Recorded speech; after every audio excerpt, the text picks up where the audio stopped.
राज आणि उद्धव ठाकरे एकत्र आल्यामुळे काँग्रेसची अडचण होणार याबद्दल खूप काही बोललं गेलं. पण राष्ट्रवादी काँग्रेस अर्थात शरद पवार यांची राष्ट्रवादी काँग्रेस त्याचं काय? शरद पवार हे वरळी डोम येथील कार्यक्रमाला उपस्थित नव्हते. याचा अर्थ स्पष्ट आहे की पवारांना आपली इमेज ही मराठी लादणारा पक्ष अशी करायची नाहीये. पण त्यांच्या पक्षातर्फे सुप्रिया सुळे तिथे उपस्थित होत्या.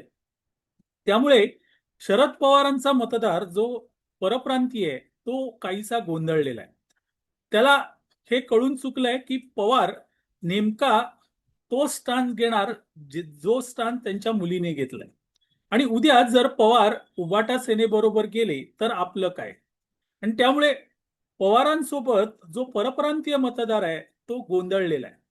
आणि तो मतदार आपल्या हातून निघून जाणार हे पवारांना कळतंय आणि त्यामुळे पवार देखील सध्या गोंधळलेल्या अवस्थेत नक्की असणार आहेत.